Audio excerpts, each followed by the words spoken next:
Hey. Oh, hello everyone, and welcome to the Funky Panther. Coming to you from Fort Worth, Texas, we've got another absolutely phenomenal show for you here on episode number 101.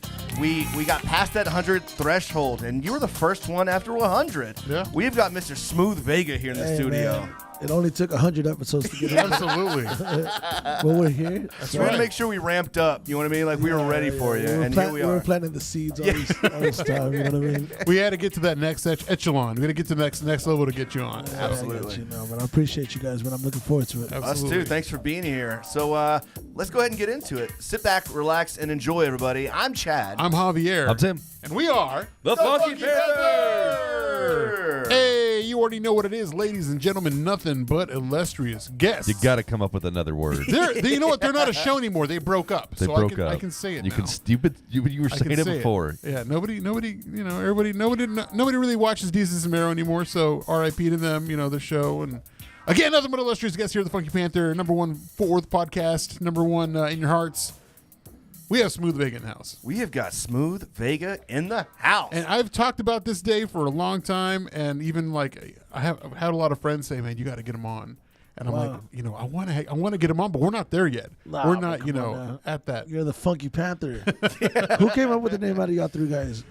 A lot of alcohol. Yeah, None of us remember who said it. We all think it was us. It was like he a thinks it was him. collaboration. Like I think like I was trying to play off of something like Funky Town or whatever, and I think he was trying to play something off of Panther City, and It just kind of came together. Yeah. Which is we Yeah. came up with it together after drinking a little too much on that first. It was a long night of drinking and like 3 hours of recording, and it was just You know, it's crazy. The moment that I heard the name The Funky Panther, immediately what came to mind was the Pink Panther. Oh yeah. Because he was really the funkiest Panther. he of them was all. Facts. he was. You know what They I'm had the saying? funky music, Yeah, he was just a swaggy. Full little of- punk- yeah. little swaggy With the Panther spinning- out there, you know what I Yeah. mean? spinning that tail, walking out like he had all the energy. Heck had yeah. that BPE, that Big Panther energy. is that what that is? Yep. All right. Hey, that's a merch All right. idea, man. Oh, Right. shit, yes. Big Panther energy. Oh, my out there. God. All we right, gotta do it. We got some money left over from the. I know we literally just got hats made from Printed Threads. Segue into your sponsorship here, my Yeah, friend. we're gonna have to like hit them up for some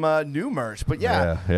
actually, as you all probably know, we've got a new sponsor here on the Funky Panther, Printed Threads, a local shop here in Fort Worth, who have done a lot of our shirts and hats and things like that in the past. And they just knocked out some new hats for us. So look out for that on our Instagram at the Funky Panther. We'll be selling those here pretty soon. We got a gray trucker hat, a black trucker hat again, since those were so hot last time around. And we got a dad I'm hat. wearing a dad hat. We got a dad hat by popular demand. Yeah. We didn't have it before. We got a lot of people asking. So It looks that's the good. dad I hats. think. I think it's a nice hat. My head's too damn big for a dad hat, but you know what I mean. It looks This good is on you.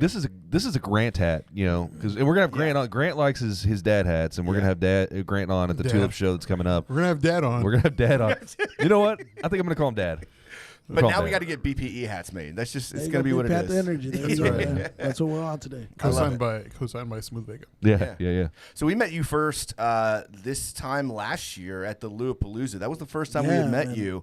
We met XB Valentine that night as well. Man, that was a Yeah. hell of a show. But that was the first time we got to meet you, and we've seen you. I don't know, a handful of times ever since. Like you're always at shows and doing the things. Yeah, man. Staying busy. Yeah, I think that was actually a really great event, the Loopalooza event.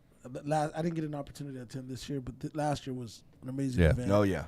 And I got a chance to meet you guys. I saw a few of the other podcasters from the area, so Yep. it was really cool to connect with you guys out there for sure. I'm a big fan of the podcast world, and I think it takes a lot of dedication for the creatives of our city to continue to do this, especially Oh, yeah. hit 101 episodes. That's a big deal. Absolutely. Appreciate you. That's good. It's just being consistent about it, and that's the Yeah. toughest part, man. Like if anything, like just getting up, like you start off, you get that steamroll going, and all of a sudden it's just like, all right, we just got to keep that motion going. You said you were going to be completely honest with us tonight, right? Like anything Yeah, we for asked, sure. you're going to be honest with us. So you were on the TFTI podcast, Boo. So when it comes to the TFTI guys versus us, which studio do you think is better? So let me kind of get into that real quick. So I did go to the TFTI Yeah. studio, and if you heard the episode, It was good. it was very much. It's almost like telling, right? Because we talked about Backstreet Boys and NSYNC. Yeah, you did. So TFTI and the Funky Panther are very, very Backstreet Boys and NSYNC. Absolutely. That's right. That's right. That's a hell of a comparison, man. I'm here for it. There you go. So, I mean, it just depends on preference. Now, I like, in all honesty, I'll be completely honest. I like the setup that Jesus has over there. Yeah. I was going to text him and tell him this, so I hope he doesn't get upset. But I didn't mean this in the wrong way. I think the audio could have been a little bit higher.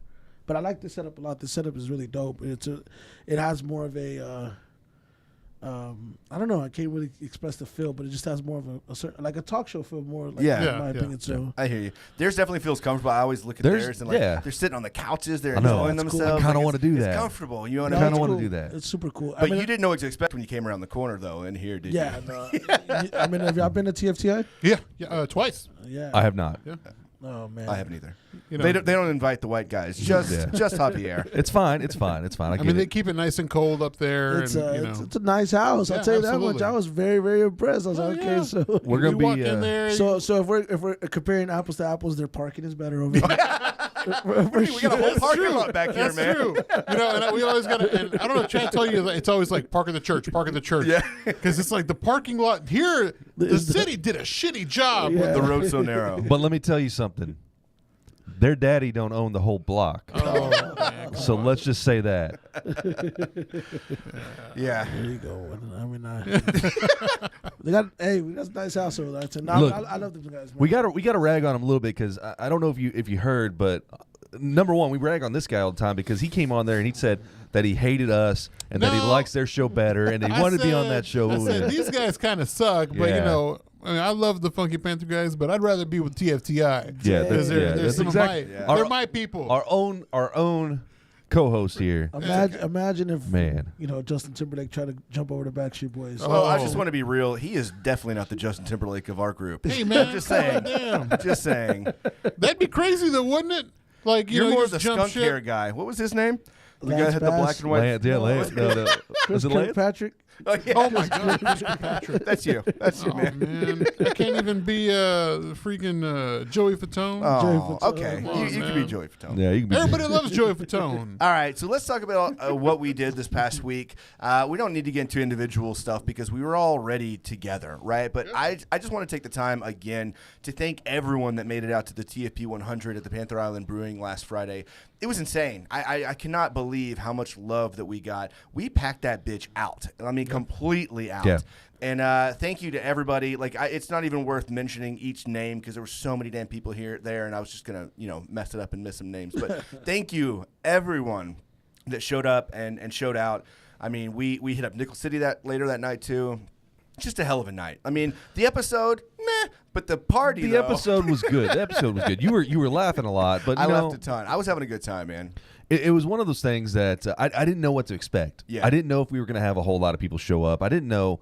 It was hard to gauge. I figured we were going to have our close friends show up, but then we had close friends showing up, and we had friends of friends showing up, and then we had people that we hadn't even met yet. I mean, Mr. Chase the Dice, who is a loyal follower, he was there, came out and talked to us. He's on the chat room right now.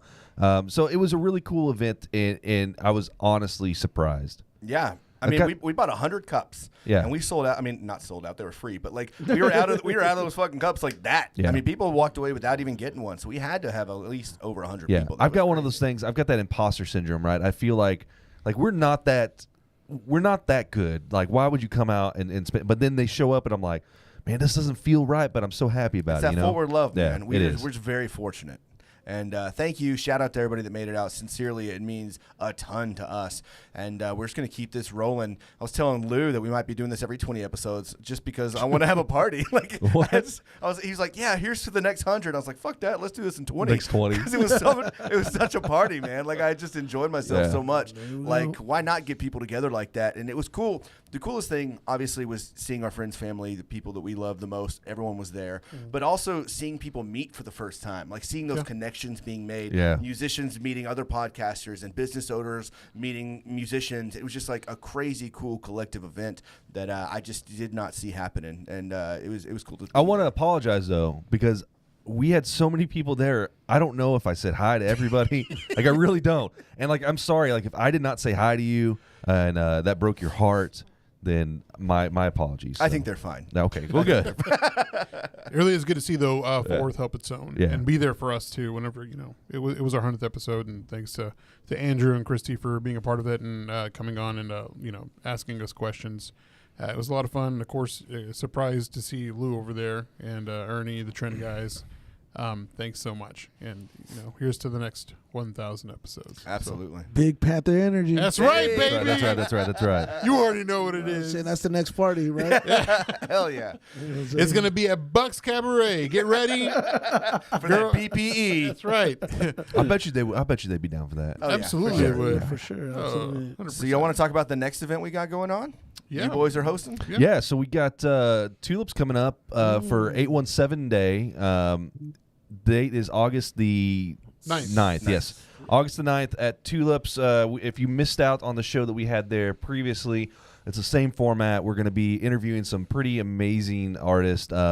We've got Grant, spelled GR4NT. He's been on the show before when we were at South by. At South by. Yeah. We're going to have Vincy Jones Yeah, again. Vincy Jones again. Cutthroat Finches. Eric Webb is going to be on there.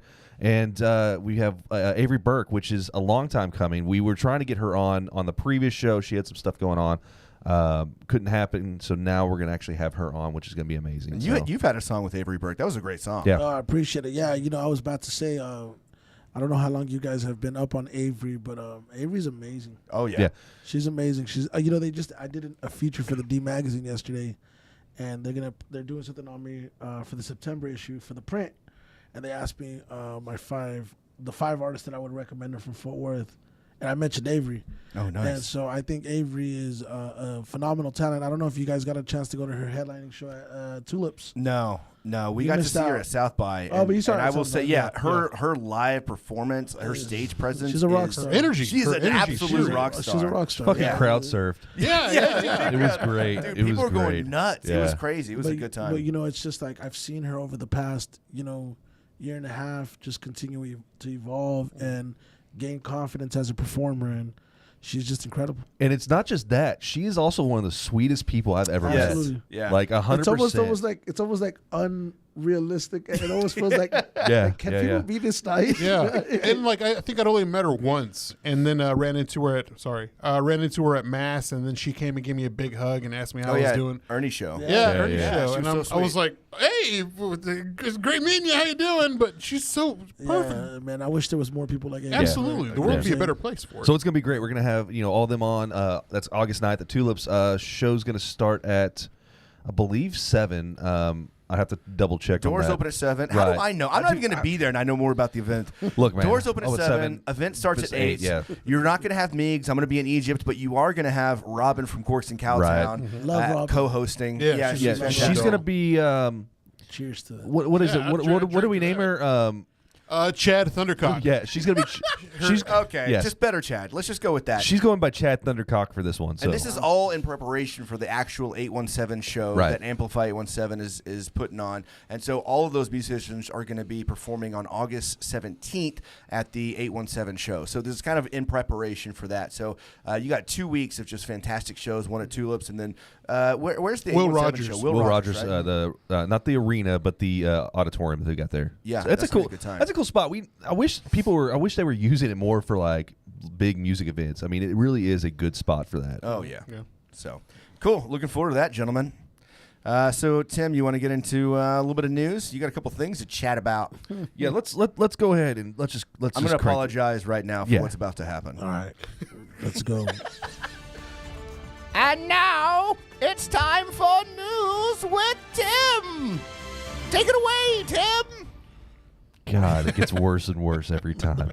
I don't know. I mean, yeah. All right, so let's get into I don't think some, I've ever we've had a guest on where I feel embarrassed doing that until just now. Like I feel so embarrassed doing that stupid fucking voice right now. I'm sorry. I'm so sorry. You chase that energy. Chase it. Yeah. So Rolling Loud happened recently, and if you don't know, those that are listening don't know what Rolling Loud is. It's a big hip hop show, big festival. It's a music festival. It is a big music festival geared around the hip hop world. And here's what happened. So Kanye was supposed to be headlining it, right? He was one of the headliners, and he backs out. Kid Cudi takes his place. What do you mean he backs out? He backs out. He's just like, I'm not fucking. He's like, I'm not performing anymore. Days before. Yeah. So this is a big music event. It's Obviously, a huge Kanye's music festival. huge. It's a huge. It's like it's bigger than ACO. Yeah. Really? Yes. Yeah. Okay. It's cool. I must be an asshole because I've never heard it. Like I wouldn't say Coachella, but it's definitely Coachella-esque. Yes. That's Okay. kind of what the same general. Yeah. Where'd you say it Miami? was? It's like Miami. Yeah, yeah. So, They do it in different states. They do it in New York as well. Okay, got it. So it's not a single location. Yeah. So they bring. So Kid Cudi's now going to headline, right? So Okay. Kid Cudi gets on stage, and as he's starting to perform, people start heckling him and start throwing water bottles at him and everything else. And At he's Cudi? yeah. At And Cudi. What did he do? And Oh my nothing. He gosh. got up there to perform when Kanye fucking said, "I'm not performing anymore." Oh, that's jacked right? up. So he gets up there and he performs, and as he's performing, he's getting shit thrown at him, and he stops the show and he's like, "Look, if y'all throw one more thing at me, one more thing flies up here, I'm done. I'm walking off the stage." Like, he's there to perform. He's there to have a good time and give everybody a good time, right? So he starts to play again. Everything starts going. Fucking water bottle comes flying up, and he's just like done. Drops mic, walks off. Right. So How far is this into his set? He just walked off? it wasn't that far into it. Like, he was very short into his set. So here's the other part of this whole news thing, right? So Kanye says, "I'm not going to perform. I'm done," right? Mm-hmm. True Kanye fashion, because he kind of does some weird shit sometimes, right? Yeah. But what does he do? He fucking shows up at Rolling Loud and he walks out on stage with Lil Durk's set. He's welcomed on stage. So the dude fucking doesn't show up to perform, but he still shows up. To perform. Kind of. Why would you do that? I don't know, man. Dude, I don't know what's going on in Kanye's mind. what do you think about artists that do that? Like, just cancel a couple of days before? Does it depend on who it is? Or I mean, what's You know what? I mean, that's kind of a subjective question, I think, for me, because I come from being a promoter and booking talent, right? So, when I hear what he's saying, by the way, as far as Kid Cudi's concerned, the first thing that comes to mind is Jesus is probably going to be really upset that people were throwing stuff at Kid Cudi. I mean, do you blame him? Do you blame I Kid absolutely for? don't blame him at all. I would do the same thing, not only as an artist, but also if I'm managing the artist. You're putting this artist at risk at any point in time, because if people are already throwing stuff at you, who's to say it doesn't escalate? And now next thing you know, they're stampeding the stage, and now You got a what is Travis Scott, the Astro World situation correct. going on. So I mean, especially with, like you said, Astro being something that happened within the last year. Yeah. Like it's But as a fucking person, man, like, that's a really dude, like, dangerous thing. so there's certain shows that make sense where you throw shit on stage. One of those is ICP. You go to an ICP show, dude, they chunk it. They fucking chunk Faygo bottles up at stage, or they throw like chicken. It's just weird, man. They get weird. I get that. Some of your metal shows where shit gets start flying around, I get that. But like, this is Kid Cudi, man. Yeah, Like, exactly. What the fuck did he do to you? But I mean, I think at the same time, depending on what these attendees were on, Yeah, they yeah. were under the influence of some sort. Well, and you get the mob mentality too. Like, one person starts And it, then everyone and starts everybody's doing like, it. "Yeah, this looks like a good idea." Starts doing the shit. But Yeah. like, I don't blame him as a person, man. Like, No. I would, no, absolutely I not. would've I don't left. think anybody could fault Kid Cudi for cutting the set short, because at that point you don't know what could happen. But in terms of Kanye, I think the immediate thing that comes to mind is that might be a money situation that's being, like, oh, y'all didn't want to pay me my full set, Yeah. or my rate, or whatever the case may be, because a lot of these artists tend to want a lot of accommodations. Yeah. Yeah. And most music festivals don't necessarily make money off the ticket sales, but more so off the sponsors. Yeah. So who knows what the deal that they had arranged with Kanye? I can only imagine that's a lucrative and very extensive deal. And so he may have just said, hey, you know what, I'm not going to give you a full set, but just to stick it to you, I might just pop my head out and piss you guys off, because the attendees are going to Oh shit! I'm That gonna makes sense. demand me That is a that. very Right. Kanye thing to do. That sounds about right. So here's one of the other theories that's going around. So they've said that Kanye more than likely he had a body double for Donda whenever he came out there and he levitated and all that stuff. And there's other, but see that, and that's the thing, is there's other fucking artists who have used body doubles and stuff. Billie Eilish used a body double at Coachella. She dressed one of her dancers up, made her look like her, put her up on stage, and then Billie walked out wearing like construction stuff and looked like she was part of the show production. went to the stage where it extends out, right? So she comes out, walks down there, goes underneath the stage, and then takes all that stuff off and then pops up. So she used it for part of her show, and nobody knew that she was walking through the crowd, kind of thing. But yeah, so they're saying that Kanye has used a body double before, and then if you looked at the picture, I wish I should have given you the picture so we can put it up here. But he's wearing like it's Kanye in blackface. Like it's a mask though, right? Like no, he's got glasses on. It's like he put grease paint over his face. Really? And so some people are saying that maybe this was not really Kanye, but a body double. Could be. I mean, no telling. I mean, anytime you're on stage, and especially if you're in front of that many people, you could mask some stuff. But I mean, if he did show up, my theory would be that he did it to stick it to somebody. Yeah, I mean that does make sense. Now, y'all were at what was the 2 Chainz show? Was it 2 Chainz? No, it was. Who was it? Was it? I'm trying to. Just came out. I wouldn't blank. Who was at Fortress Fest? Gucci. It was Gucci. Mane. Yeah, Gucci Mane. That's a good question too. So with the Gucci Mane, I wasn't there, but y'all said the set seemed really, really short. It was actually, and I could speak to that fluently because obviously I have a relationship with the guys at Fortress, right? Mm-hmm. And I know that he was scheduled to perform for an hour, and he went up there and did about half an hour, and he didn't even really do half an hour because he has an artist that he signed that's actually from Fort Worth, and she did several songs on his set, so. I mean, if I'm a fan, I feel cheated. Yeah, so true. Yeah. I mean, but do you think it was more of like the ticket sales weren't enough, and so he wasn't enough money? So he's like, I'll give you 30 minutes, or do you think he was just, I'm gonna do this. This is what I'm gonna do. You know what? I asked. Okay, cool. I thought it was a financial move. I was like, okay, maybe ticket sales weren't as strong. Maybe they agreed on a price reduction for a set reduction. I don't know. And then, no, he just did whatever he wanted to do. Of course, okay. Because it seemed like there was a good number of people there. I mean, that was a pretty good turnout. It was a good turnout. It was a good turnout. Yeah, so interesting. You know, because I saw you in line. I saw you walking by. I'm like, oh, it's Smoothvega over there. You know who I want? You know who I want? The VIP tent and gone. I'll tell you who I want at Fortress. I want Paul Wall to come through. Paul? Yeah, that'd be good. That'd be a fun time, man. I've been wanting to see Paul Wall perform, and I missed out on it. I do. You left too early. I had to leave. I had to get home. He came out, did his show, had the song with Lou that they've got together. I know. You've done a bunch of songs with Paul Wall, right? More than one. Yeah, Paul's a really good friend of mine, actually. Yeah. So I talk to his manager every day. Dude, the guy seems so genuine. He is. Like, he seems like just such a nice dude and has done so much for the hip-hop world, but not even that, but also for his community down in Houston, too. Yeah. So he just seems like a stand-up guy, and I think people, don't quite realize that. And, I would love to see him perform, and I'd really like to sit down and just have a conversation with the guy. I'll be honest with you. We talked about Tulips. I haven't had the opportunity to work with Tulips yet, but in terms of music venues in Fort Worth, I know that they're opening up Tannin Hills. I think that's the name of the venue. Right, yeah. The Stockyards. I just saw the venue space yesterday. But in terms of venues that I've been to, as of late, Tulips is probably my favorite. Agreed. That's a good spot. It's the closest thing that reminds me of Trees, and I've done so many events at Trees. Mm-hmm. But I would love to have Paul Wall at Tulips. Is what I said. Why I said that. And it's funny you mentioned that because I'm actually trying. I was trying to have Paul Wall come out on September 9th, where we're going to do a show on September 9th here in Fort Worth. But the thing about it is that he's doing an event at Toyota Music Factory. You're right. And he has a big festival. Right? Yeah, and they put him on a radius agreement, so he can't do a show. I think maybe 40 days around that date. So, dude, that lineup looks really. It's like a nostalgic. Yeah. It's a nostalgic. Yeah, for sure. But I mean, Paul's a great guy. I say that to say that. We've worked with each other for a long time, and I don't really consider a lot of people mentors in this music industry. Not to say that me and him have that type of relationship, but he's always been super encouraging for as long as I've known him, and has always been super.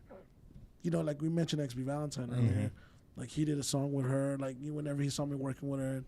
Little known fact about him is he was actually born in Georgetown, where she was born at. Oh, really? Yeah. Oh, wow. Yeah, so that's pretty cool. But yeah, Paul's an awesome guy, and absolutely, I think it would be awesome to have him out here soon. And like you said, get him on the Big Panther energy. Yeah. Dude, either get him on the Big Panther energy, he's or gotta like come on the podcast. You know what I we mean? get him at Tulips. We get 10 minutes with him just to have a conversation back in the green room. It's just gonna be Tim the entire time. He's just blabbering. fanboying Dude, out. no shit, man. Like honestly, I probably wouldn't even say anything. I don't think I could say anything. To the If he guy. gave you a girl, would you wear it? Dude, fuck yeah. Fuck yeah, 100%. Dude, I would wear that every goddamn Smile day. for me, Daddy. Yeah, dude.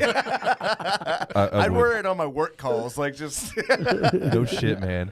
I'd be hilarious. Be on the fucking ambulance. Hell yeah. I would rock a grill. I'm here with you though on Tulips. Like I think that Jason's done a really good job at that place. I really like that whole like welcome home thing that they've got. You know what I mean? Like it just I didn't even know that was a thing until we got to do a little show there with some musicians there one time. And he was like, "When you're here, you're home." Yeah. And I was like, "Well, when you're here, you're family."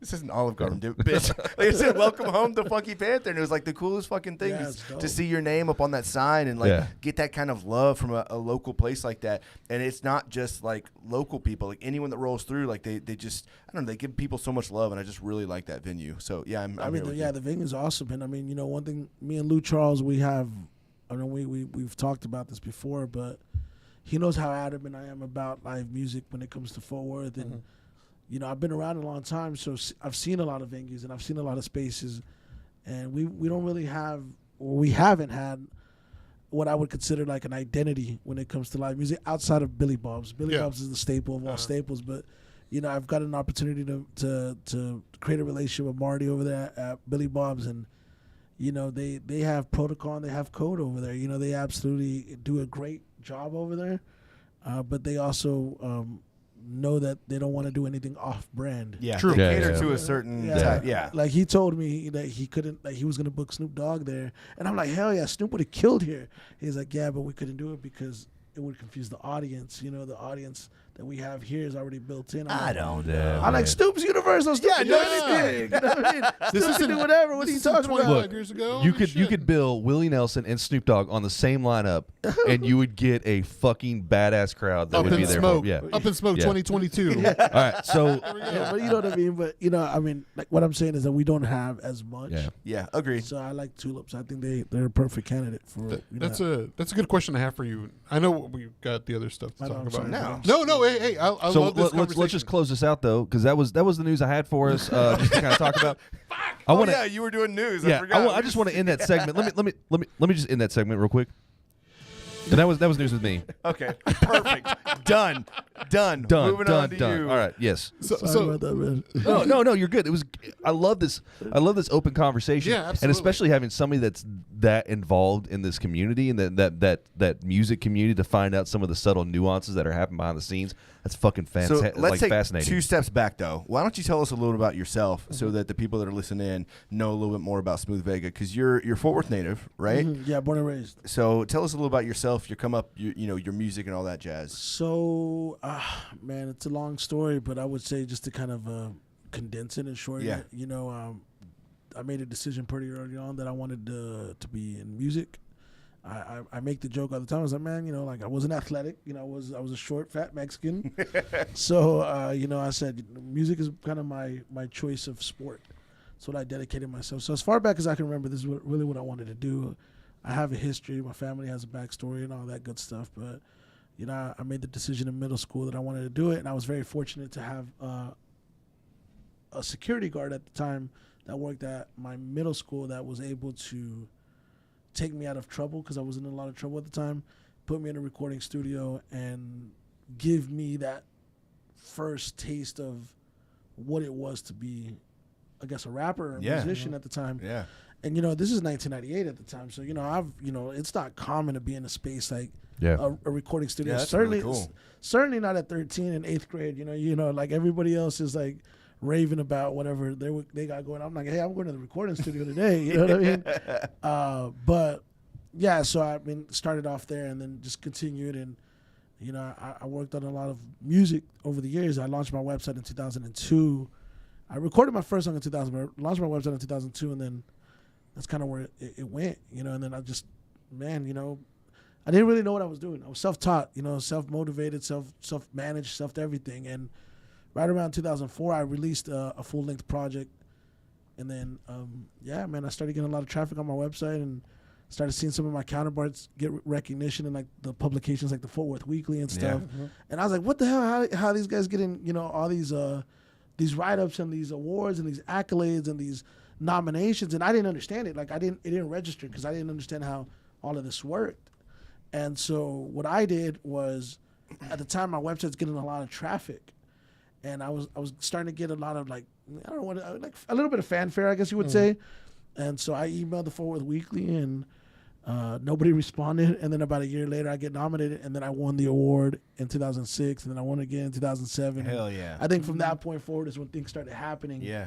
And eventually, all that led for me to transition into doing my own events and becoming a promoter, and the story continues on and on. There's a lot more to it, but it's kind of like the foundation. And now on your website, you've got some of your accolades out there. Class of 2019 Fort Worth Music Hall of Fame, Correct. 4-time award-winning recording artist, president of Premier Live Experience. You got all sorts of shit, bro. Like, you're all over the place. Yeah, I mean, there's a lot of stuff that I do now, and I think just kind of the backstory of being a musician and starting as a musician, and at my core, that's what I am, right? But it was tough. You know, it's tough being a minority, you know, and coming up in the music scene in a town that wasn't really predominantly known for hip hop at the time. Yeah. I mean, there was a lot of history. There's a lot of rich hip hop history that's here in Fort Worth. But when I was coming in, you know, being Mexican, it was kind of like, what the hell? Like, this isn't common.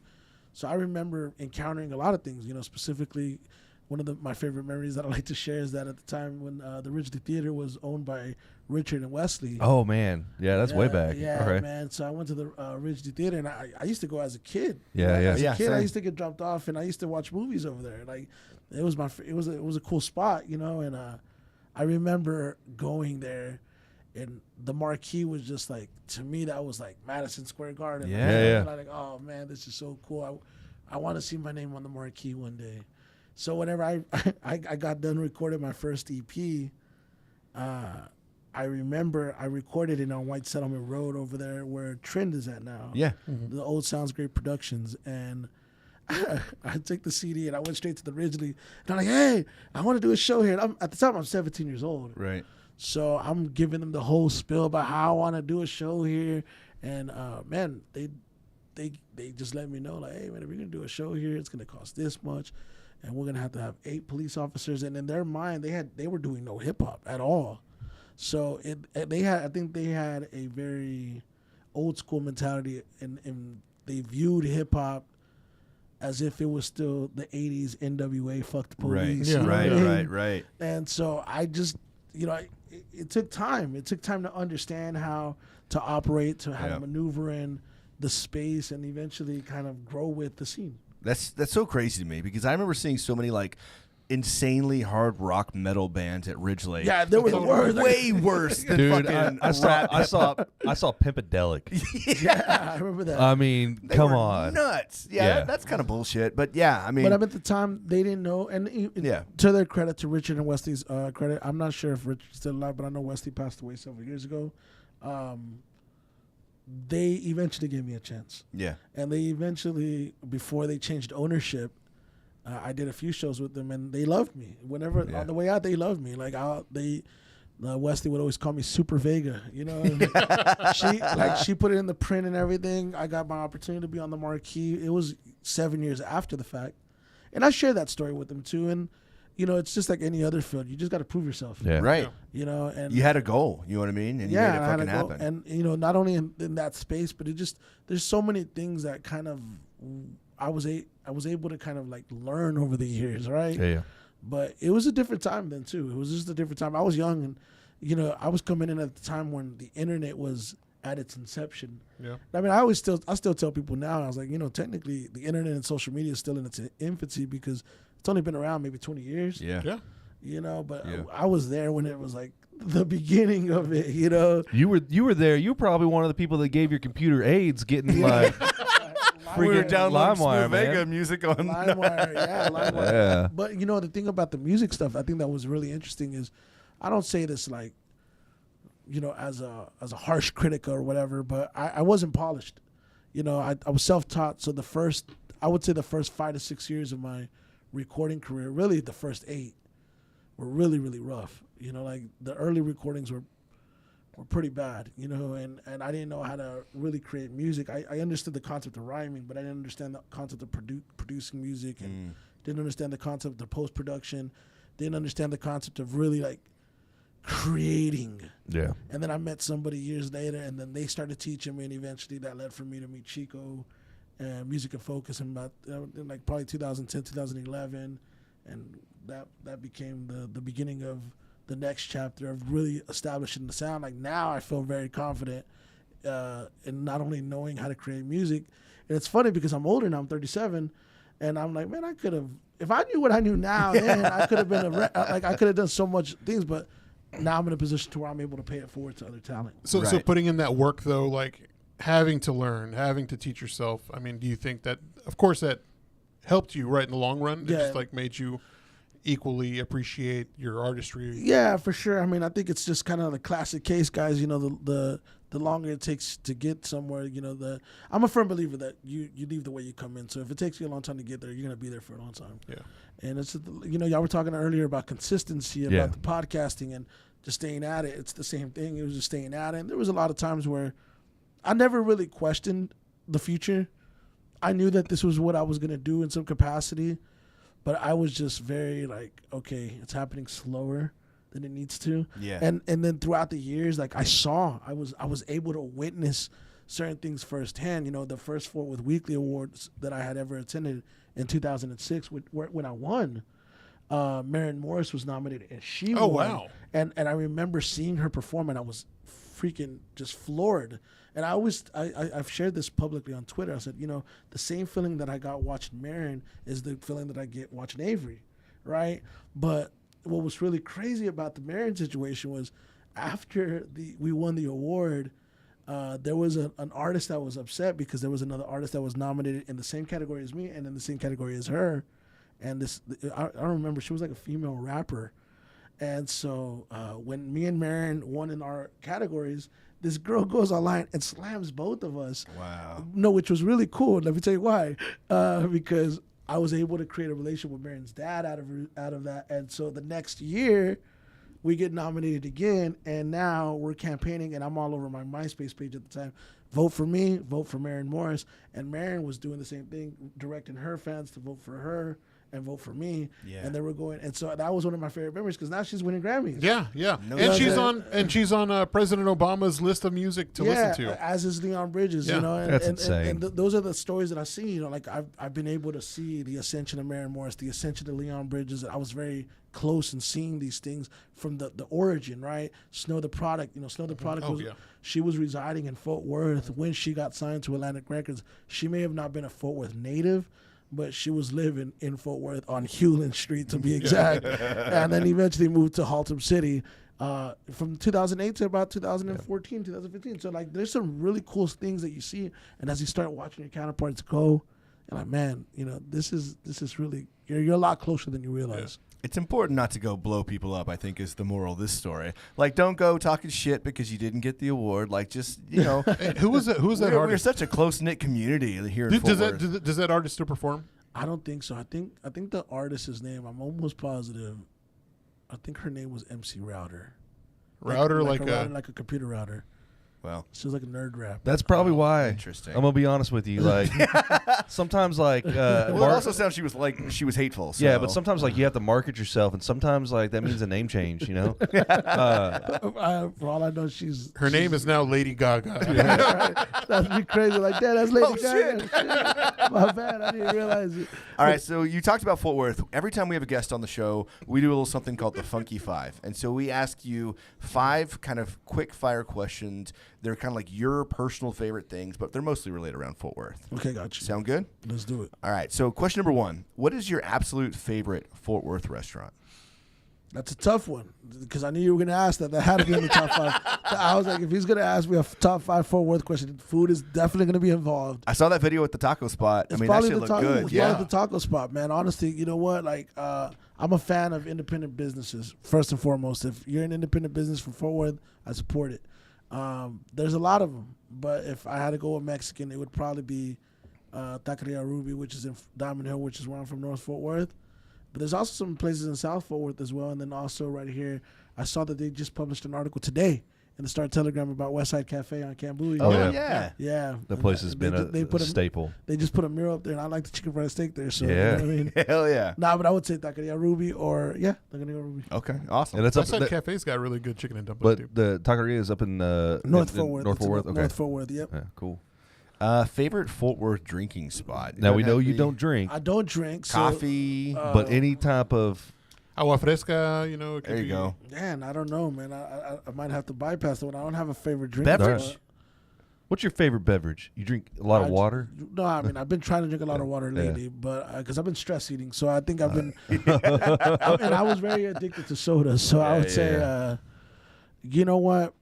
I don't know, man. I just don't drink. I don't Okay. drink. So All right. I might not qualify for this. I'm gonna one. tell you though, something doesn't, you know, you can't beat like a good like Mexican Coke in the glass bottle. Like True. you can't.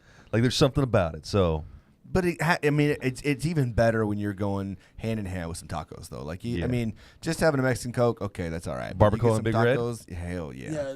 So if I was to say I had a favorite drinking spot, though, where I do some of the scenery that I like would be the Post at Fort Worth. Oh yes. Yeah, that's a cool spot there. Yeah, you know what I'm that's a saying? beautiful location. So like if you were like, hey, let's go drink, I'd be like, hey, let's go to the Post. Because at least I can enjoy the view. Yeah, I can do it. It's relaxing. I like Yeah. I like I a little gotcha. bit more of that, calmness, whatever. Yeah, it's got a good ambiance in that spot for so sure. let's jump into favorite local musician. Damn, that's Yeah. a good one. That's It's gonna be a hard one for you. That's a really tough question because I have a lot of different ways we can go with that. And luckily, I got asked this yesterday. So I would say there's a musician that, and I need to make sure of this, right? But I'm positive that he's from Fort Worth because he was a sound engineer that was working at the Rail Club for a while. He had a studio that he owned in Hewlin, but he relocated and moved to Chicago, and now he's signed. He's a national recording artist technically now, and he goes by the name Let Down, and he does rock music. And when I tell you this guy is amazing, Really? he's amazing, and I want his story to be told more. He blew up on TikTok. He has like 500,000 followers. He's like Shit. 100,000 on Instagram. But I remember he was a sound engineer right here on the west side of Fort Worth, and I remember he owned a studio in Hewlin. But Let Down, incredible. Now, if for whatever reason, Google check this if he's from here. I'm working on it. If for whatever reason he does not qualify, and we disqualify Let Down out of this conversation, I was gonna look him up on Facebook and be like, hold on, does it say he's from Fort Worth? Now, let down. Don't be let down. If Hey, Don't let me well down. done. You know what? He doesn't have. I have a I'm question. on his website right now. I have a question about that real quick though, because we were having a conversation with the Trend guys not too long ago, and they were talking about like growth and how musicians, podcasters, if you have a craft or something like that, it's good to know where you're from. Obviously, that we all have got some serious love for our city. But they were talking about the fact that you've got to make a name outside of just your city too, right? For sure. Do you think that is something that you absolutely need to do as a musician to kind of step your game up? For sure. Now, before I forget, Avery Burke would be the other one. Okay, Now, all right. I'd have to say Avery right now is she's on fire. And Amazing. She's amazing. But there's more than that.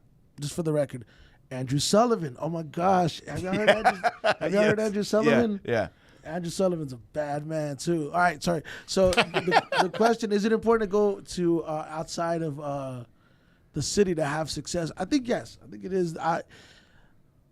I'm sensitive to this question because I've had hip hop talent, specifically hip hop, that I could speak to in this case, that will relocate and they will move from Fort Worth, and they would go to another city. And I've seen a lot of people do this. They'll move to like Atlanta. They'll move to Los Angeles, in hopes to get the opportunity that they feel that they're not getting in Fort Worth, right? And I'm like, well, man, if you weren't, like, respectfully, if you weren't a factor locally in this city, Right. you're not going to go to a bigger city and become a factor there because you still have to learn how to operate and how Right. to maneuver and how to. I mean, and those network. markets are so saturated. And they're competitive as Yeah. hell. Like, they're competitive as hell. But if you're a hustler and you're someone that knows the importance of just relationship building and Yeah. knowing how to create relationship and knowing how to really articulate and verbalize, you could survive anywhere and you could do really well in bigger markets. So as well. Let Down, I just looked it up. His name is Blake Coddington. Yes, correct. And according to his Reverb Nation, And Zanga. yeah, pretty much. We're talking SoundCloud here and Reverb Nation. Alternative music lyrics and videos from Fort Worth, Texas. And then he loved.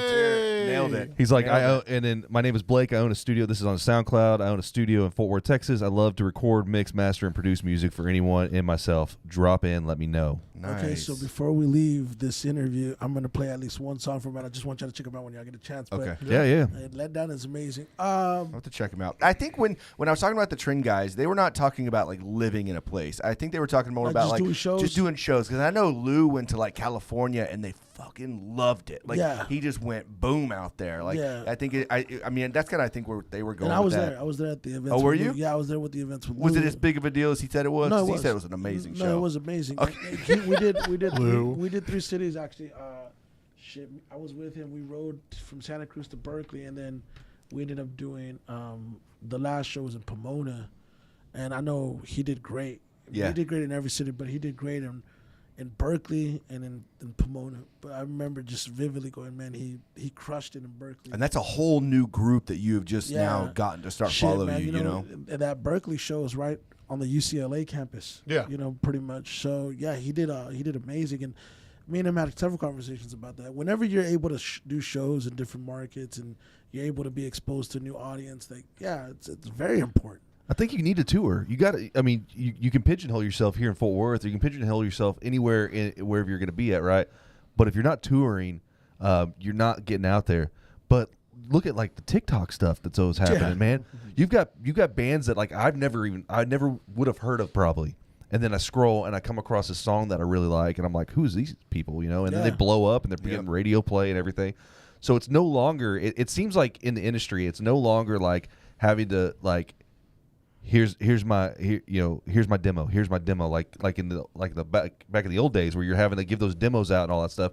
If you do something, you can have that viral moment and all of a sudden just that's kind blow of up. my perspective is what you just said, which is like back in the day you used to have to physically record music and then physically send out a CD or physically hand someone a CD of your music or a tape for your demo. Now it's like I truly believe that everything that's on any DSP, whether it's on Spotify or Apple, that's like, and especially if you're independent, like that's your demo. Yeah. You're listening to the demo right there. And TikTok and even doing a show is a live demo, you know? So that's how a lot of people get discovered and people get exposed for sure. But I mean, it's super important to touch new audiences, but you also have to be at a point to where you know what to do when you're in different areas, because you have a home. People don't realize there is a hometown advantage being able to play in front of your audience here and friends and family. But as long as you farm your talent, you plant the seeds, eventually you'll be able to go and move to these different markets and these different areas and be effective. Yeah. So as for accessibility, you were just talking about now how like the internet's helped a lot. The Fort Worth Got Next era, back like in was it like 05, 2010, around that time, compared to that, like from that to now, like how much easier? I mean, what do you think it would have been if that were taking place right now? Like how the Fort Worth Got Next era is so interesting. That's actually spearheaded by my brother-in-law. My brother-in-law started that whole kind of movement, and it was cool. I think the difference then to now is, like you mentioned, there's a lot more people that are willing to welcome us in now. It wasn't like that for so long, We didn't have a Visit Fort Worth. We didn't have a Here Fort Worth. We didn't have someone as awesome as Tom Martins. You know what I mean? Yeah. We didn't have Tulips, The Post, Mass. There's so many things now that are just different. And Fort Worth is operating different as well. We're the 12th largest city by population in the United States. We're the 6th largest growing city in the United States. I think we're starting to kind of let our nuts hang finally. Like, yo, we got Dickies Arena. And that's the clip right there. We got BPE here in Fort Worth. Well, we got Big Panther energy for sure. I mean, but for us, I really feel like we're letting our nuts hang finally, where now you're starting to see Post Malone announce a tour. Hell yeah. He's going to play Dallas and he's playing Fort Worth. Right. Bone Thugs and Harmony just announced their tour yesterday. They're playing House Blues Live Nation, Dallas. They're playing Tannehill's Fort Worth. So now you're starting to see. Yeah. Now you're starting. Crazy. because for so long it wasn't like that. I'm like, yo, what the fuck? Like We have to drive our happy asses an hour out to Dallas. Not yeah. anymore. And it's like, see, I'm a believer. Like, yo, Dallas, they'll draw everything east on, north, east, south. You know, we get Weatherford's not really trying to go to Dallas. You know what I'm saying? Like, Right, right. like, you know, Weatherford will drive to Fort Worth. Burleson will drive to Fort Worth happily. You know, they're like our extended arm. You know, so it's like, to me, we're seeing a lot more of that now. You know, and that's a big difference because we just didn't have that. Like, you know, we were reduced to playing like bars and, you know, pool halls at the time. And, you know, at that time, you know, we were like kind of where the 7th Street area is at now. Oh, and yeah. kind of where like the Montgomery Ward Plaza area is at. There was a little bar there that was kind of a staple for us at the time, which it was called Black Cats. And it was a pool hall. And it was a little hole in the wall. Yeah. But a lot of us got an opportunity to play there. Now, man, I mean, Lola's eventually, you know, was opening their arms to hip hop, and just so many things that came around. The Grotto at one point, the Cellar. It's just different. You know, there's more opportunities. And it's a beautiful time to be an artist. I think for some of the younger guys that are coming in, I don't think they realize how fortunate they are to have some of those resources that, quite frankly, we didn't have. Now, on the opposite side, we were forced to work for everything that we got, and those guys were forced to physically have to, like, in order to win you over, they had to physically put product in your hand or physically play in front of you, so everybody knew what the assignment was in order to get to that next step. And I believe that grit and determination and hard work that was instilled in some of those guys can't be matched by some of the new guys. Because you know what I compare it to, guys? I don't know how much you guys are sports fans, but it's like the old NBA versus the new NBA. Like, the new NBA is a lot more athletic. It's a lot more. It's a lot. You know, people are making freaking points from half court at ease now. Right. There was no Steph Curry back in the day. Like, yeah, Steph Curry's just shooting it, and it's like there's nothing wrong with it now. But as a result of that, you can run up the scoreboard more now. You could average more points now. You could look a lot better on paper. The game back then was just more physical. It was brawlers. You had brawlers out there. In order to get 40 points, you had to get a black guy and your teeth knocked out by the Detroit Pistons. Yeah. You know, like it was like, So my favorite basketball player was Larry Bird. oh wow. And here's the thing, and the reason why is because of that right there. No, it's that great. dude would trash talk, and then he would elbow you, he would fight you, tooth and nail to get those points, right? But the other thing is that he would tell you exactly what he's going to do, and then go fucking do it too. I loved his character. I mean, I'm sure it was like almost spot on, but was it Winning Time? Oh, Winning Time, yeah. Yeah, on HBO. I don't know if you saw that. It was like about the Lakers. I watched Holy the first shit. episode. It's It was so like good. It's really It good. was like It's really It was good. like I haven't watched that yet. But they got Larry Bird Yeah. on there, and he's just like this beer drinking asshole, Dude, just talking shit. But like, you know that, what I like mean? legit, that's how he was, and he'll tell you that. But that man, they had people showing up at his house because he was still going out and mowing his front yard, and people would sit outside and watch him mow his yard. It was just this old, this white dude out there, just I'm just Larry. All right, But we still anyways, have two more yes. of the Funky Five. Yeah, we have I was only gonna made ask 3 of the 5. These are I'm fire sorry, questions. yeah. No, this is fantastic. good shit. No, yeah. No, I love this Good because, shit. like, honestly, we're gonna end up we're not even gonna get into the rest of the questions because we're gonna spend all this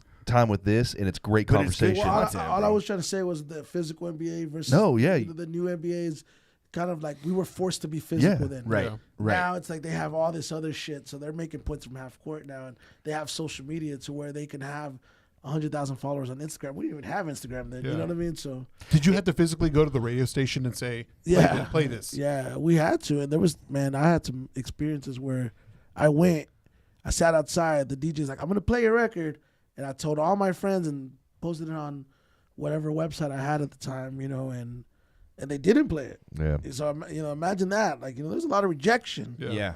That it's just different now. But I feel like it is a different. I mean, like they're kind of hustle in their own right, but they're very different. Like the very physical piece, right, that you're mentioning, and like having to get out there and put actual CDs together and like stand on the corner or go to the radio stations, go try to get your own shows. it's the physical. Right. And now it's like I might put out 10, 20, 30 songs just to find which one sticks because I'm on TikTok or I'm like, And I've then if seen it sticks, musicians. there's your half court shot. Exactly. So And then this is what I gotta.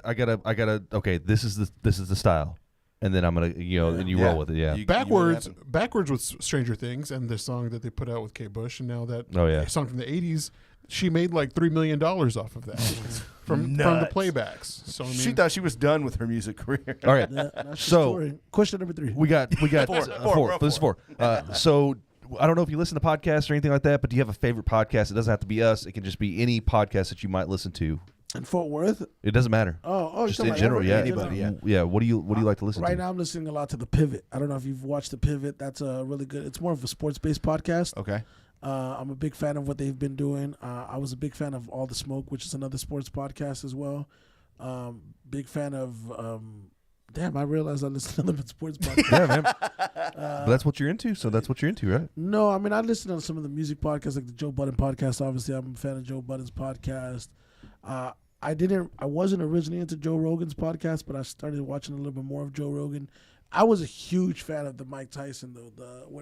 Whatever was him and the other guy. him and Tom Segura, Mike Tyson, Tom Segura, and Joe Rogan. No, the hot boxing with Mike Tyson. Oh yeah, he had that, didn't he? Yeah, that one was really cool. They had some good interviews, but I'm more into like the real like deep stuff now. The one that I just started watching, the podcast that I just started getting onto is, I don't know if you guys know, Eminem's daughter just started a podcast. She just Yeah, I heard about that. It's Just a really a little shady. yes. That's I was like, that's a pretty That's quirky perfect. name. That's perfect. So have you watched any of Steve-O's?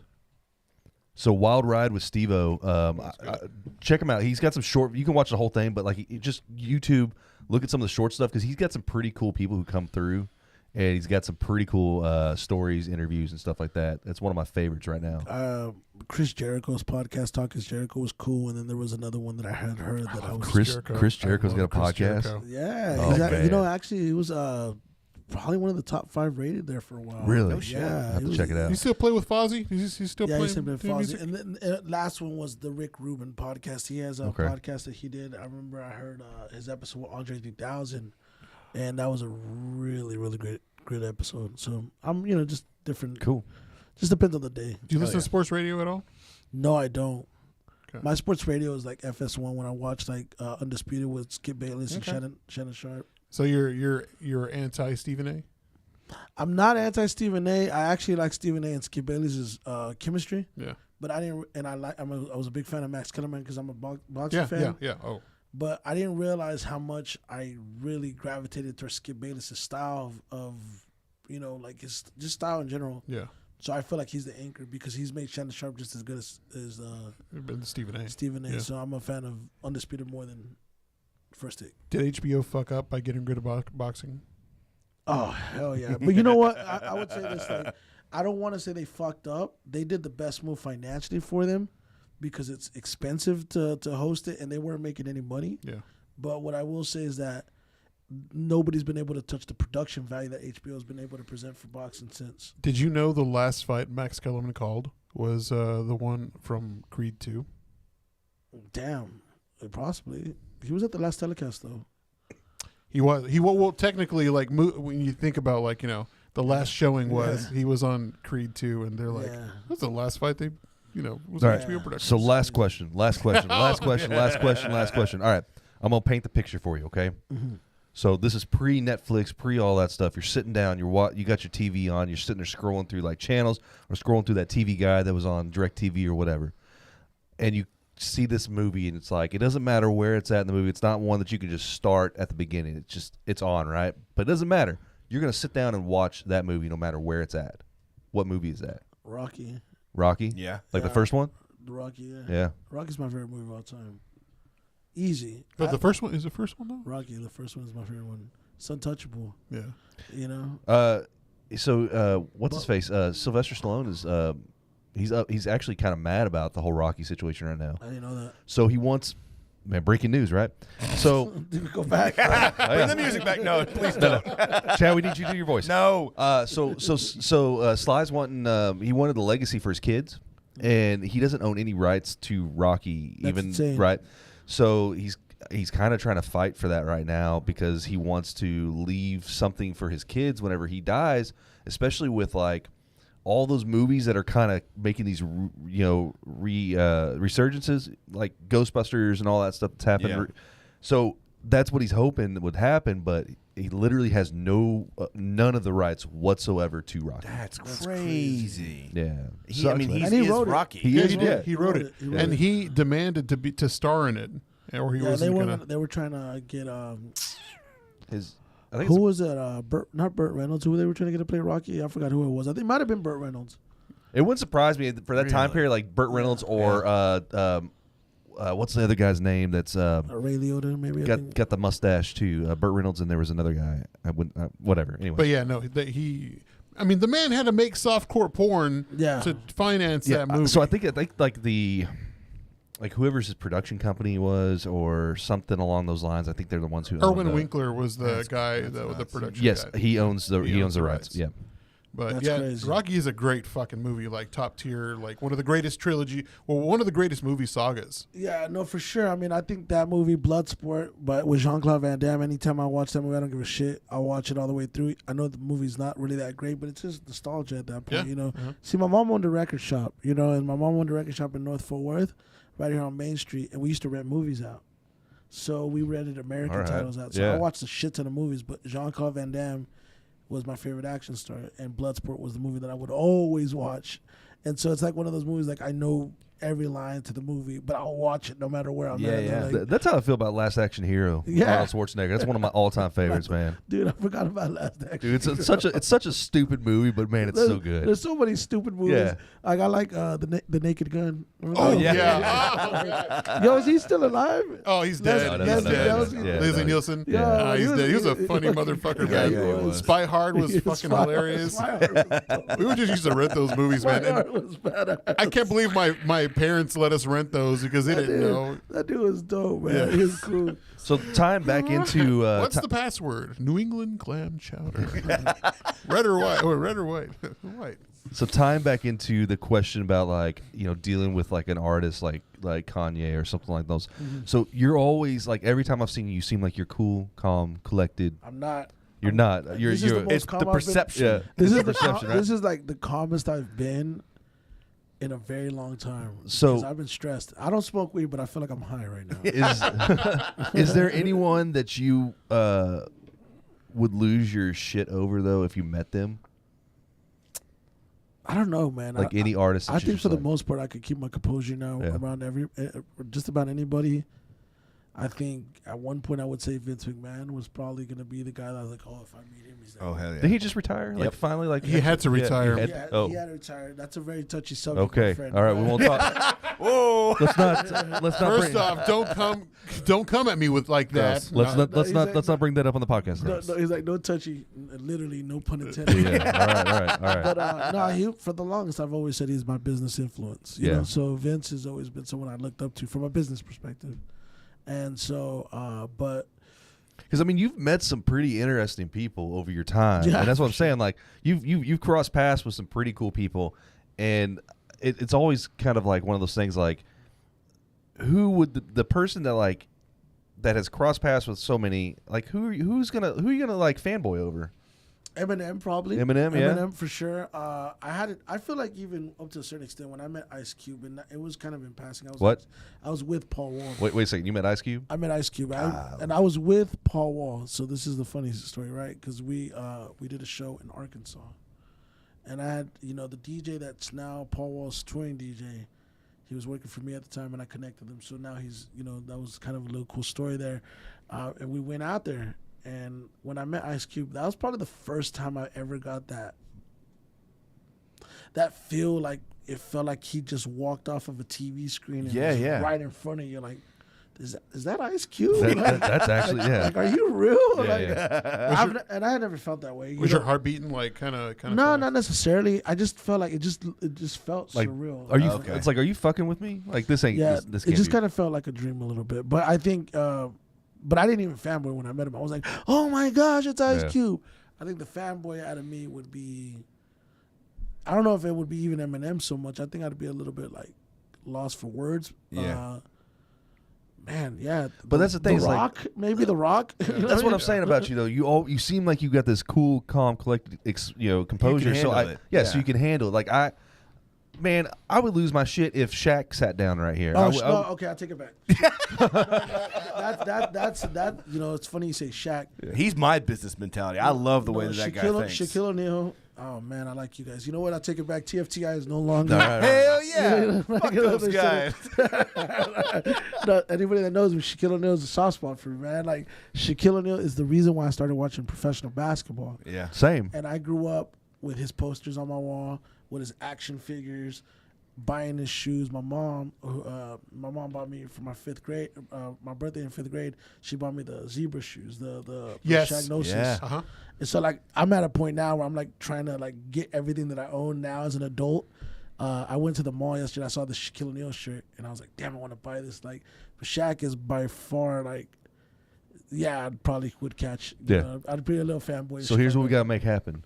Because you know he bought a house up in like North Texas, right? Yeah. So we got to get DJ Diesel at like Tulips. Yeah, hell yeah, that would be Man, legit. we're putting that out in the universe right now. We're gonna make that happen. Because God, man, I would lose my shit. My brother actually got the Superman tattoo on his arm because of Shaquille. Oh no shit. That's awesome. Yeah, so Shaquille's like a real soft spot. But Shaquille would probably be the one. Like if I met him, I'd be like, dude, you have no idea what you meant to my childhood. You know what I'm saying? Like, Yeah.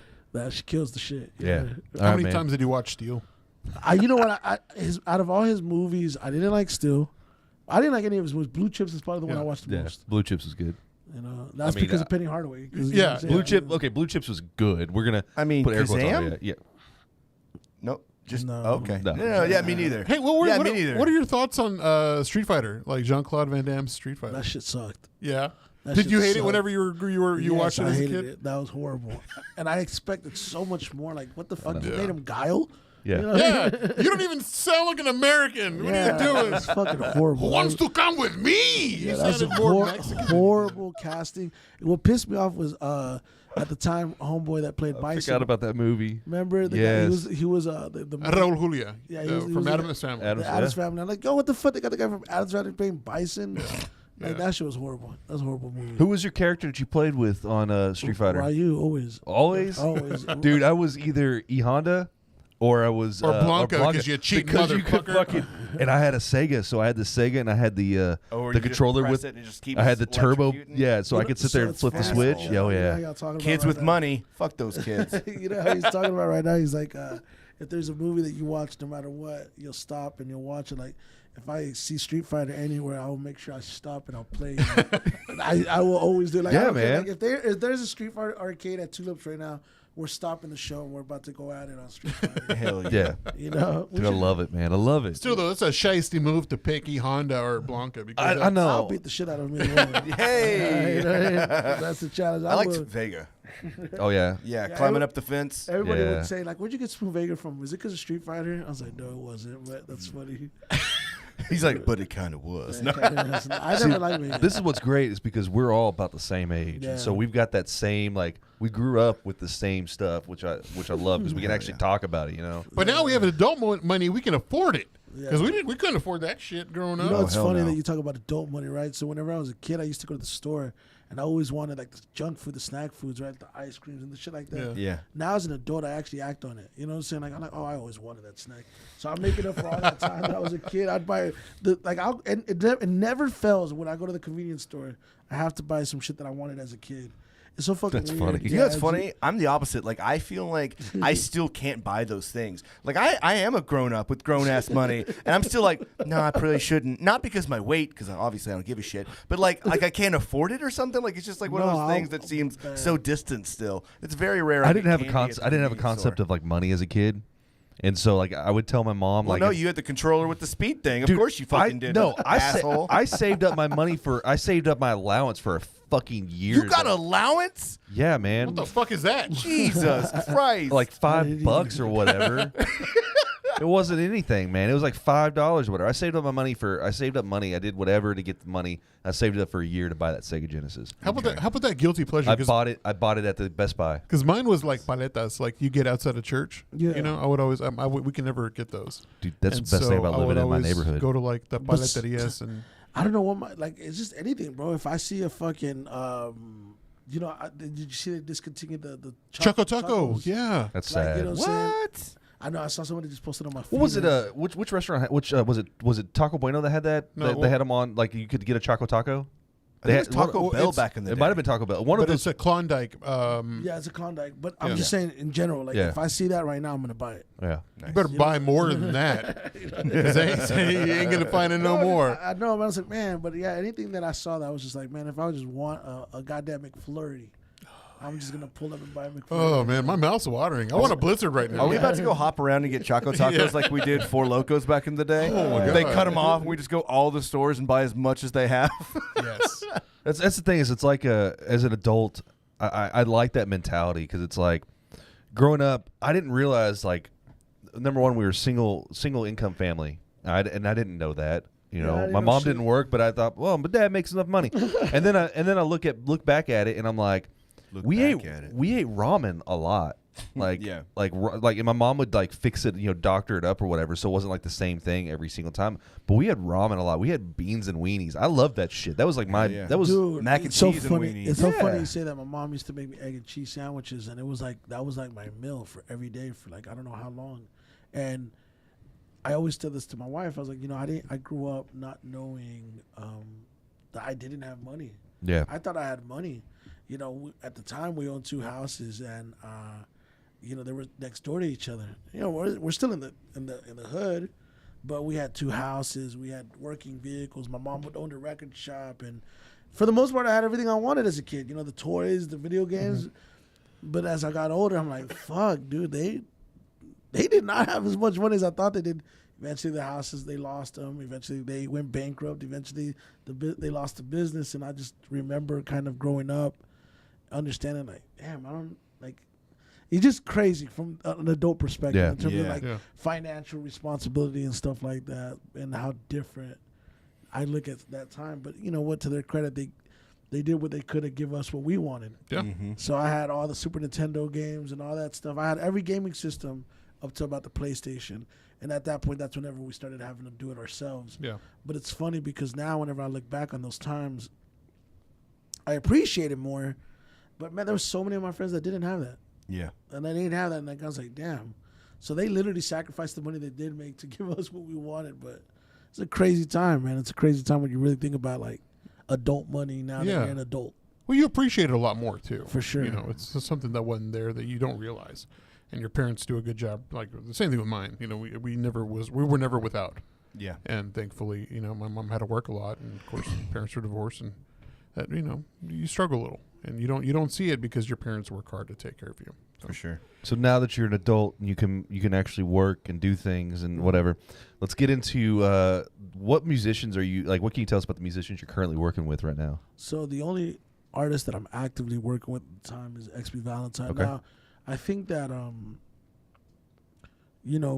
you asked earlier in the interview, kind of give my backstory. In 2015, I got a cover story in the Fort Worth Star-Telegram where Preston Jones, who at the time was the lead music editor, he published a story on me, and he referred to me as the Godfather of Fort Worth hip hop, which I thought was a really interesting title because I'm like, first of all, I'm only 30 years old. I think you should bestow that title on somebody that's like completely over and older, right? But I took it. A lot of locally, there's maybe some people that may have frowned on it, but like at the competitive hip hop scene, right? But as I took it serious, I took it literal. I feel like if you're gonna give me that title, I better do my absolute fucking best to back it up. Like if you're telling everybody in the world this is the best player in the world, I'm going as hard as I can possibly go. So I think that's when I really started taking mentorship and leadership a lot more serious. So I would say even though I only actively manage one artist, I mentor and work with a lot of talent. A lot of talent. And over the years I've worked with a lot of talent, and I work in different capacities, like the things people that don't know, the things that people don't know about me aside from being this artist, producer, whatever, manager. Obviously I'm a promoter, I'm an event coordinator, and I do that, live events, but for over 15 years I've been a graphic designer. I've done graphics for a ton of artists locally, nationally. I'm a web designer, you know what I'm saying? I've also I do social media management. I run a lot of high profile social media accounts. Right now I'm running like 4 or 5 TikTok accounts, at the same time. And these are not small accounts. Right. Good Lord. Like I'm actually supposed to be taking over Paul Wall's TikTok. And so from a branding perspective, I work with a lot of artists. And then I also act as a booking agent and as a booking manager for a lot of these artists. So that's how I'm able to make ends meet and make income outside of what I do. I get my commission, I book talent. So We see you with your blue check. We know. We Oh, see yeah. you. So speaking of Blue check energy. no shit. Speaking of XP Valentine though, so So she much energy. got signed by Rock Nation. Correct. Yeah. Correct. So to kind of give a little bit more specifics, because you guys are the first ones that I've actually had the more specific, detailed conversation about this, right? Choke on that, TFTI. This is like the Backstreet Boys versus NSYNC. No, with XP, I started working with her last year. I've known her a lot longer. She has a really cool backstory. But we were just kind of going at it, chipping away, just working the scene, working her music, doing everything that we can to position her to eventually get signed. That was always the goal. The goal was always to get her into position to take her to the next step. So with XB, I didn't really know. My goal was to get her in contact with Def Jam. I had a contact. I had a lead with the VP A&R over there, and I had been trying to get in contact with him. And we started exchanging text messages, and I was just like, hey, I just want to sit with you. I want to talk to you. And the goal was to eventually position her. But I didn't want to rush it. And then, man, dude, we got an email. I was actually at a business meeting at Chili's, and I was in the middle of eating my goddamn chicken crispers. Those motherfuckers were delicious. You know what I'm saying? And Nobody talks shit about chicken crispers and shit. yeah, and they were great. And then next thing you know, I look at my phone, I get a text message, and it's from XB, and I'm looking at it, and I'm just like, she's like, it was an email, it was a screenshot, and she's like, this isn't real, is it? And I mind you, I'm in a business meeting, and I kind of stop, and I just wander off. My mind wanders off, and I try to rush the meeting. And so I rushed it, and then I get in the car, and then I start doing my research and my due diligence. I make some phone calls, and next thing you know, they're like, yeah, this is a real situation. So I text her back, no, it's real.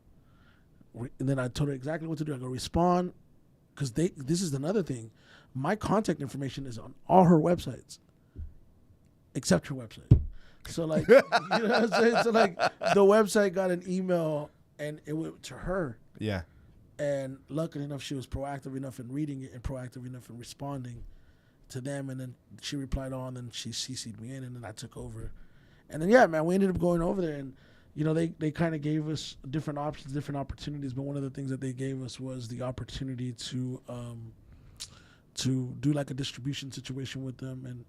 And we took it. We took it, and we just did it last Wednesday. We signed, and we announced it on Friday.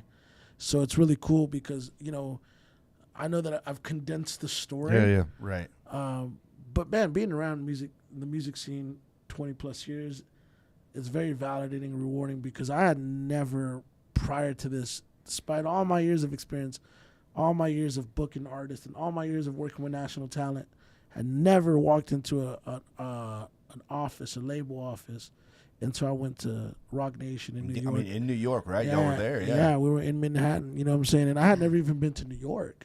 That was my first time. Dude, that's a ever in New surreal York. moment. It is, like, but I always told myself I never want to go to New York.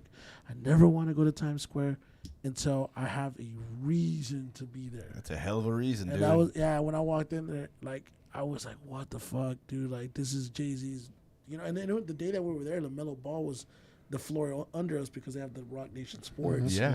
So it's like, what the fuck, dude? Like, we're in here. And I was telling, like, my friends the joke. I was like, dude, as soon as I got in there, I was like, oh, I'm about to take photos and videos, and I'm about to act a fool in here. They should have let me in this bitch. And as soon as I walk in, literally as soon as I walk in, there's a big ass sign, no photos, no videos. And so let me show you guys. Yes.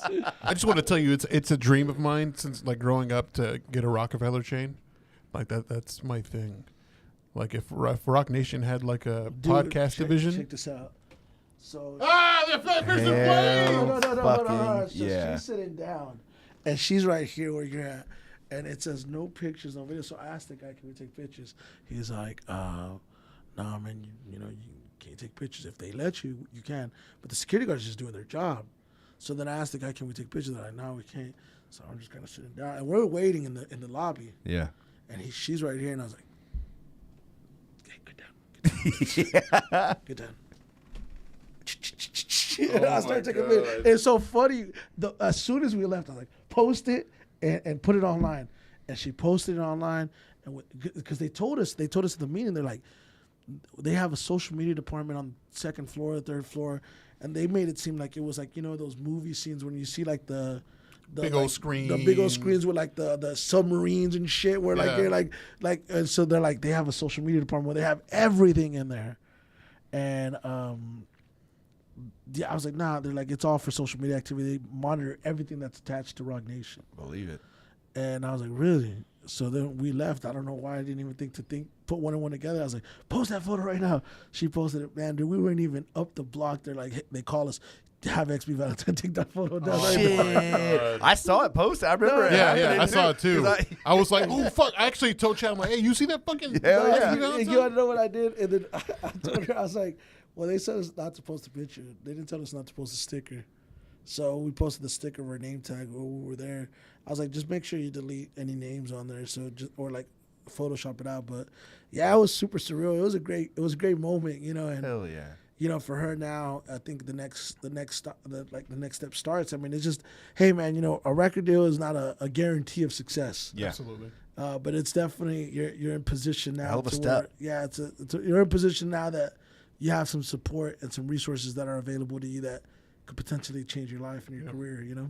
So we don't usually I don't feel like we try to, when we go to a music show or something like that, we try not to go up to the musicians and say, hey, what's going on? How are you? I'm Chad, whatever. We're the Funky Panther. I mean, we will with, some of our friends, things like that. But a quick, great show, fantastic, we'll see you later, right? They've got so many people there. Yeah. But I will tell you that last year at Lollapalooza, when we saw XP Valentine perform, we were all blown away. Yeah. We were like, this chick is 100%. talented as hell. And so we all made it a point to go behind and take a picture with her. She was the only person I think all night we took a picture with. She was sitting down in the back, and we're like, hey, can we take a... It was like, we're big fans. But we felt it. We just felt like she had something special for sure. And I appreciate that because that did take time to develop. Yeah, I I'm think, sure. And I always tell the story when I first started working with her, man, I didn't have a high ceiling for her in the beginning. I thought, okay, well, you can have some moderate regional success. It's going to take some time.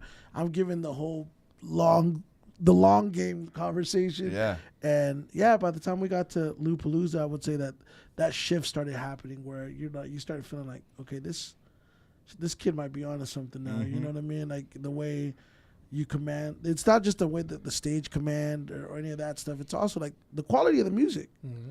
The music is good. So it's like when you start seeing it, like, what the fuck? Like, this is actually pretty good. Oh, by the way, I saw my phone, and the reason I was responding, while I was here, Paul Wall's manager called me. Nice. Yeah. Dude, I love it. No big deal. You're busy with Get it, yeah. Big Panther energy right now, Yeah. so he's just gonna have to wait. I'm just saying you spoke that into Yeah, existence. there we go. Well, let me ask you this. All right, so we hear about your artists and everything, but you've got some roots of your own. I mean, you've got albums on iTunes. You get on there in Apple Music. Album from 2003 all the way up to 2021, releasing that single with Avery Burke. But the thing is, and the question that everybody's wanting to know is, do you still even rap? Do you rap? Do you rap, bro? I mean, what's up? You know what? I'll say this. Rapping is like riding a bike, but it's also, let me also put this in perspective. If me and you guys are ball players, basketball players, and we walk on a court, and you put the ball in our hands, you best believe we're going to dribble and we're going to shoot. It never leaves you.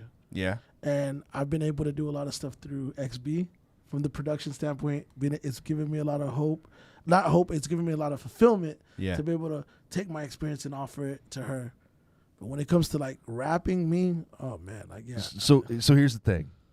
I can still go as the answer. Look, we had Ernie, and he did a freestyle for us. Oh shit. And I got this beat that randomly showed up from I don't know where. I don't know where it came from. But I got this beat, right? And what we're gonna do here is I want you to do I want you to do a flow. I want you to do a rap, okay? About whatever. So we're gonna About whatever. Shut the fuck up. We're not doing that right now, are we? yeah, we're gonna do it right now. But can I rap about whatever? You can rap whatever. absolutely. You can rap about whatever. No, it has to be about us. No. I gotta kind of warm up too, though, man. You gotta give me a little bit. So if you play this beat, I gotta hear it, kind of catch it. All right. I'll do it. I'll do it though. Yeah? I don't do it for anybody else. Well, I'm gonna do it for the Funky Panther. Oh, hell, you heard that. You heard that here first, ladies and gentlemen. Oh man, it's been a while. Okay, leave it up. There we go. Put the volume up. All right. Yeah. Okay, I like the way this sounds. I gotta do what the rappers do. You know what I'm saying? Like, yeah. I mean, you're the musician. Yeah, I see. Like, all right, hold on. This the Funky Panther. Okay, I like this. The Funky Panther. All right. Let's go. Gotta do what the rappers do, guys. Gotta do what the rappers do. All right. Yeah. Mic check 1 2 1 2. Mic check 1 2 1 2. Yeah, I think that's what the rappers do. Shout out to the Funky Panther. Let's go. Yeah, man. Yeah. I'm shining like a diamond grill at a diamond hill. Name another ad hit that and built how I built. I got my city on my back, fuck how you feel. Never will I switch up for a dollar bill. Never did it for the stacks or the stats. All that money mean nothing if you ain't happy with the fact. You carry misery behind the smile that you crack. Now take a look around where your day one's at. Yeah, now watch them cuts turn to scabs. You can go around the map but you won't find what you lack. Cause when you treat people worthless, you'll see fame don't make you a good person, man. It's lonely at the top, but when you're stuck, and you're stuck, yeah. They say they only love you when you won, but will they love you when you're gone? Yeah. If you ain't in it for, that's all I got right there. Hey, man, that's it. Hey, hell yeah. And Man, you we heard it here, appreciate though, you. ladies and gentlemen. God damn. Legend, Fort Worth legend, Godfather of hip hop here in Fort Worth. So the thing is, and this is what we learned just now, that you might not have been rapping for the past year or whatever. I was a little rusty. No. You get on there and you do what the rappers do. The man can still dribble, everyone. The man can still The do it. man can make the shots. I hit a brick, but you know. Nah. After a Hey. few threes, come on. Shaq has hit some bricks. But you know what? We still love the guy. That's true, man. We Hell still love yeah. the guy. Man, we appreciate that. That was a vibe. That was awesome. Yeah. So this is one of those episodes that I didn't know what we were gonna get into when we booked you to come on, right? Had no idea. I want to share a story before we end. Yeah. So, but real quick, this has been one of the easiest conversations, and like I said, every time I've come across you, you seem cool, calm, collected, got good composure, you got awesome stories, and I really appreciate you coming on. Thank you. So, what story you got for us? So, my son's 5th grade graduation, right, which was the end of May. Yeah. Right. He graduates 5th grade, and they do the clap. I don't know that good stuff. But when we go outside after the ceremony, this little girl comes up to me and she's like, "Hey, are you a rapper?" And I was like, "Yeah." She's like, "Is your name Smoothvega?" I was like, "Yeah." Now I thought she was fucking with me. I was like, these little 5th graders, they got a mind of their own, and I thought it was a joke because of my son. But my son's not the type of kid like that. He's a real, he's an introverted kid. He's silent. He's not the way I was, at least. So the little girl comes up to me, and then I was like, "Yeah." And she's like, "Oh, okay. All right. Nice to meet you. My son goes here." So then as she leaves, another kid comes up about 10 minutes later. "Hey, you rap." Now, mind you, I did career day there a few years ago. All right. So I was All right, yeah. maybe I Okay. remember. Yeah. Well, anyways, straight to the point. I go to Facebook probably about 2 hours after I leave, and I get a comment on my page, and it's from the girl's dad. And she's like, "Thank you so much for meeting my daughter. You made her day." So I leave a comment, and I respond to him. I was like, "Hey, had I known that she was a fan, I would have given her a shirt." And then he hits me back with the following, which is the story, which was, my daughter was really, really bummed out because her mom wasn't able to go to the graduation, and her day was pretty fucked up. But the fact that she saw you there and the fact that she's such a fan of your music made her day. And in that moment, I said, fuck, because she's a fan of my music. She's not a fan of my shows. Yeah. Not a fan of me podcasting. She's not a fan of me managing an artist. She's a fan of my music. It made me want to write, and it made me write a rap. And so I was sharing the story with somebody recently. I was like, I don't know what the future holds in regards to me recording and being a full-time recording artist, but for that moment right there for that person in specific. Like, I feel I owe it to have, if all else, just to that little girl. Yeah. To write music, and it made me realize, like, okay, you know what? And I get messages all the time like, "Hey, what happened to your album from 2003? Why isn't it on iTunes?" And you know what I'm saying? I'm just like, well, shit, man. Like, I'm just in a different phase of my life, but you know, I definitely would love to.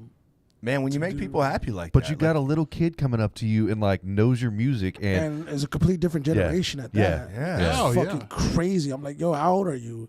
You were born in the same year as my son. That's 2011. I was already winding down a little bit at that time period. You know? That girl is going to be, what is Nardwar? She's going to be the next Nardwar. She's going to be like, Smoothvega, you know? Yeah, Tell me about this time whenever I met you at this. And you're going to be like, you're that girl, you know? Man, that's what's going to happen. Yeah, man. I love that though, man. It's really. That's a touching story. No, it made me realize the gift that I was given was through music, and I just, man, dude, it really made me realize a lot, and I just want to be able to do it, if all else for her. Yeah. So next time I rap, I'm gonna do it right, and I'm gonna send it to her dad. I'm like, here's for your daughter. Hell yeah, that's So- legit. so Well, we appreciate you doing it for us Yeah. here on the show. We'll do it That again was soon. nice, man. That was pretty fucking cool. Did not expect that. So we're getting a little bit, like, we're getting to the closing of our show, right? So we got a couple things that we want to just cover real quick with you. So what can you tell us about your show coming up that you're kind of promoting August 6th? Correct. Wild Acre Live? August 6th, Wild Acre Live. I have the legendary 3-6 Mafia, who actually performed at Rolling Down, may I add. Camillionaire is going to be performing. I don't know how I managed to get Camillionaire out of retirement. That was very So impressive. But we also have a lineup of a lot of other talented musicians that are going to be performing there as well. This is the second installment of my event series, Central Popular, which is, you know, I'm branding as a festival, and the goal is to eventually grow it. I had actually wanted to do it at Dickies Arena this year. Yeah. But you know, we'll see what the future holds for next year. But this event is it means a lot to me. Like I've stated over and over and over and over again. I named the event after my mom's record shop that I grew up in from, you know, the time that I was born up to whenever I was about 12 years old, 96, 97, 96 actually. So yeah, man, Central Popular is going down August 6th. Get your tickets now. I'm running a promotion right now where if you buy one, you could get 2 tickets for the price of one.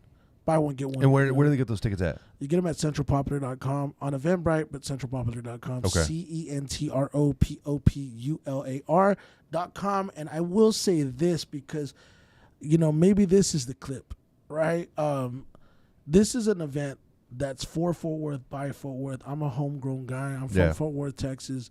This is an event that I'm putting together for our city. There's a lot of, you know, shows and events and festivals that come into our city. And there's one that's coming up in November, and, you know, I don't like to knock on people, but it's called the Taco and Tequila Fest, which is a moving brand. And I did my research. I'm like, man, let me look this up. And then I found out that the promoters, which is an independent promoter, they're doing that at Panther City, they're out-of-state promoters. They're from Kansas City. And I'm like, well, I wonder if these guys are even, you know, Mexican, you know, because at that point they're kind of exploring our culture by, you know, naming it, you know, Taco and Tequila or whatever. But I only say this, like, I respect anybody out here trying to do what they do, but just know that whenever you come to one of my events or you come to an event like Central Popular on August 6th, the money that's being spent on ticket sales is always going to go back into the local economy. You know what I'm saying? I'm always going to eat local. I'm always going to shop local, and I'm always going to put money into doing more events for Fort Worth, by Fort Worth. So, And that's why we like you. Thank you. That's be a why hell we of a had you show, on. man. That's why You we. understand what I'm saying, though? Does that make sense? You're guys? not 'Cause, some, 100%. because there's a These lot of people are making money, like, from Kansas, and they're not putting it back into the city. Yeah. They're not helping the economy. They're not putting the and I don't want to knock their hustle because I've been to other cities and I've done other shows and I've gone to other states and done other shows, but I always make sure to make it a point to try to do more instead of just make out and like peace. Yeah. You know what I'm Yeah, saying? yeah. And so I'm so protective of what we do within the city, and I think it's important to support the city. So we have more stuff like this going on. But I mean, look, the goal is always to leave where, you know, if you came into this game, you want to leave it better than when you came in. And I think we're at that point where Fort Worth is, it could survive very well from this point forward, whether or not I ever did another event, because there's so much good shit going on now. Hell yeah. Hell But yeah. I still want to be effective. It's a big evolution happening here, Yeah. and we're glad you're a part of it. But August 6th, Wild Acre Live, 3-6 Mafia, Chameleonaire, Cap G's going to be there, Flawless Real Talk, and GT Garza, right? Correct. Cap G, they're going to be there. And WWE Superstar MVP will also be there. So. Oh, for real? Yeah, he's a good friend of mine. He's going to pull up on stage. He was trying to get Rey Mysterio to go, but... Is he going to be in full regalia? Is he going to wear his MVP outfit? Because you'll see. You'll see. Hey, you're gonna have to pull up and see. That's what it is. Exactly. You can't give all the secrets. But thank you so much, man. I appreciate you guys, man. We love that you came on to chat with us. It has been so easy chatting with you. We honestly didn't know what all we were going to talk about, but it's so easy. You have so many stories. We could go another 3 hours. We bro. could, absolutely. 100%. Episode 202. There you go. Man, we appreciate you so much. Thanks again. Where can people find you on Smoothvega. social media and all the good stuff? Mr. Verified. Yeah, at Smoothvega. The verified Easy. Facebook page, the verified Instagram page. And also XB Valentine. Yeah, follow XP Valentine. Check out her music, man. She's awesome. She's amazing. And, Super talented. You know, I think you'll enjoy what you hear from her. Awesome. Well, thank you all for hanging out with us on YouTube. If you're doing so right now, please make sure you subscribe, like. We really appreciate that. If you don't already do so, make sure to follow us on social media at The Funky Panther. We're going to have some hats for sale here pretty soon. We got the black trucker, gray trucker, and then we've got the black dad hat coming out here pretty soon too. So thanks, everybody. Stay good, y'all. I'm Chad. I'm Javier. And I'm Tim. And we are The Funky Panther. Hell yeah.